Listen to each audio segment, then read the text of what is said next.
Assalamualaikum warahmatullahi wabarakatuh. Shalom, Om Swastiastu, Namo Buddhaya, Salam Kebajikan. Perkenalkan, nama saya Muhammad Siddiq Rio Saputra. Saya berasal dari Sampit, Kota Waringin Timur. Saya berkuliah di Universitas Palangkaraya. Dalam video ini, saya akan memberikan sedikit ulasan mengenai kebijakan Merdeka Belajar Kampus Merdeka. Nah, Menteri Pendidikan dan Kebudayaan Nadiem Makarim telah meluncurkan kebijakan Merdeka Belajar yang bertajuk Kampus Merdeka. Nah, di mana kebijakan Kampus Merdeka ini merupakan kelanjutan dari konsep Merdeka Belajar. Dan kebijakan Kampus Merdeka ini menjadi langkah awal dan rangkaian kebijakan untuk perguruan tinggi. Kampus Merdeka mengusung 4 kebijakan di lingkup universitas atau di lingkup perguruan tinggi. Kebijakan yang pertama adalah sistem akreditasi perguruan tinggi. Nah, dalam program Kampus Merdeka, program reakreditasi bersifat otomatis untuk seluruh peringkat dan bersifat sukarela bagi perguruan tinggi dan prodi yang sudah siap naik peringkat. Akreditasi yang sudah ditetapkan Badan Akreditasi Nasional Perguruan Tinggi BANPT tetap berlaku selama 5 tahun, namun akan diperbarui secara otomatis.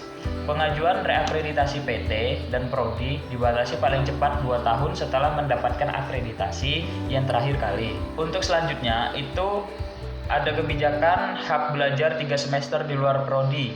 Kampus Merdeka yang kedua memberikan hak kepada mahasiswa untuk mengambil mata kuliah di luar prodi dan melakukan perubahan definisi satuan kredit semester atau SKS, di mana perguruan tinggi wajib memberikan hak bagi mahasiswa untuk secara sukarela, jadi mahasiswa boleh mengambil ataupun tidak SKS di luar kampusnya sebanyak 2 semester atau setara dengan 40 SKS. Kebijakan yang ketiga adalah pembukaan prodi baru. Program Kampus Merdeka memberikan otonomi perguruan tinggi negeri, PTN, dan swasta atau PTS untuk melakukan pembukaan atau pendirian program studi baru. Otonomi diberikan jika PTN dan PTS tersebut sudah memiliki akreditasi A dan B dan telah melakukan kerjasama dengan organisasi atau universitas yang masuk dalam top 100 universitas terbaik dunia. Kebijakan selanjutnya adalah kemudahan menjadi PTN BH. Kebijakan Kampus Merdeka yang terakhir terkait kebebasan bagi PTN, Badan Layanan Umum BLU, dan Satuan Kerja Satker untuk menjadi PTN Badan Hukum atau PTN BH. Kemendikbud akan mempermudah persyaratan PTN, BLU, dan Satker untuk menjadi PTN BH tanpa terikat status akreditasi. Nah, itulah sedikit ulasan tentang kebijakan Merdeka Belajar Kampus Merdeka. Nah, untuk yang selanjutnya adalah latar belakang kenapa bergabung dengan relawan mengajar. Pada saat masa pandemi COVID-19 ini, segala sesuatu harus dikerjakan dari rumah. Seperti halnya sekolah tatap muka ditiadakan dan digantikan dengan metode belajar dari rumah. Tentunya belajar dari rumah ini tidak mudah, diperlukan sebuah pemahaman yang ekstra dalam kita memahami sebuah pelajaran. Karena saya pun merasakan dampaknya dan itu sangat tidak mudah bagi adik-adik di tingkat dasar atau menengah untuk menjalani ini.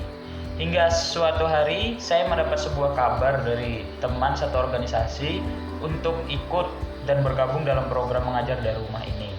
Membantu adik-adik yang kesulitan dalam belajar tentunya bukanlah hal yang mudah. Namun saya tetap sebisa mungkin untuk memberitahukan pengetahuan yang saya miliki agar adik-adik tetap bisa menguasai pelajaran sebagaimana mestinya. Dalam menjalankan program di masa pandemi COVID-19 seperti ini, harus tetap mematuhi protokol kesehatan, seperti mencuci tangan, menggunakan masker, dan menjaga jarak. Hal ini dilakukan agar dapat terhindar dari tertularnya COVID-19.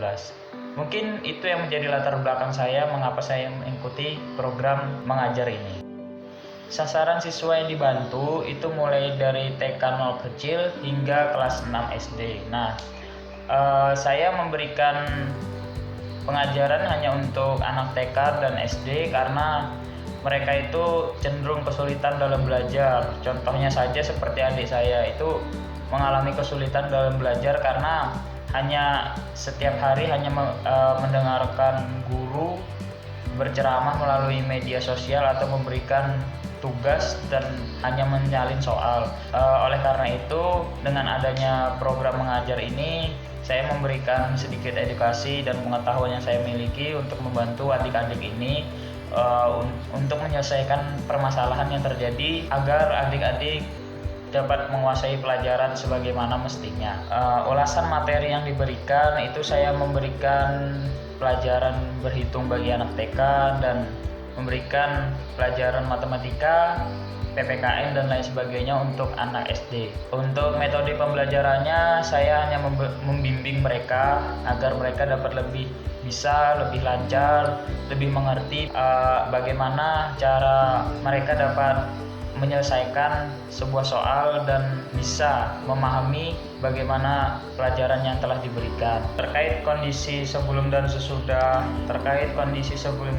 pengajaran, dalam foto yang pertama ini di mana banyak anak-anak yang masih belum memahami apa sih itu virus corona, apa sih itu COVID, dan saya memberikan pengarahan kepada mereka dan juga saya memberikan sentuhan untuk mematuhi protokol kesehatan karena banyak anak-anak di sini yang masih belum memahami dan masih belum mengerti serta masih banyak yang tidak patuh atas protokol kesehatan. Oleh karena itu saya memberikan edukasi kepada mereka agar dapat mematuhi protokol kesehatan dan alhamdulillah mereka dapat mengerti. Selanjutnya, ini terkait dengan metode pembelajaran juga.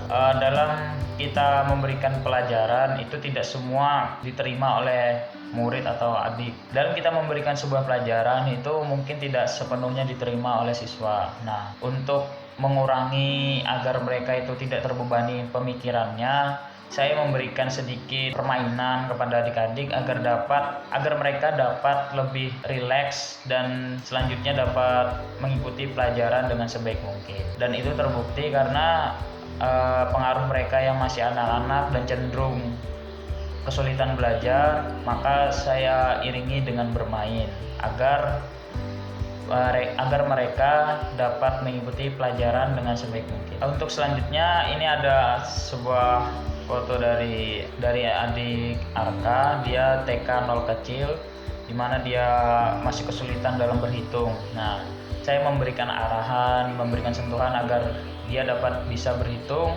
walaupun hanya berhitung angka dari 1 sampai 10 dan itu sudah membuat dia sangat senang dalam berhitung. Halo, nama saya Arka. Dari kecil ya bisa berhitung 1, 2, 3, 4, 5, 6, 7, 8, 9, 10. Selanjutnya ini ada adik Raffi, dia kelas 2 SD di mana dia kesulitan dalam menghafal Pancasila dan saya memberikan juga arahan agar dia dapat menghafalnya dengan lancar dan alhamdulillah itu berhasil. Halo, nama saya Raffi. Saya kelas 2 SD. Saya akan membacakan Pancasila 1 sampai 5. 1. Ketuhanan yang Maha Esa. 2. Kemanusiaan yang adil dan beradab. 3. Persatuan Indonesia. 4. Kerakyatan yang dipimpin oleh hikmat, kebijaksanaan dalam permusyawaratan perwakilan. 5. Keadilan sosial bagi seluruh rakyat Indonesia. Nah, mungkin itu saja video ulasan mengajar dari rumah versi saya. Semoga dapat bermanfaat bagi orang banyak, termasuk saya sendiri, dan semoga pandemi COVID di Indonesia cepat berakhir agar kita dapat kembali beraktivitas secara normal. Terima kasih. Terima kasih. Terima kasih.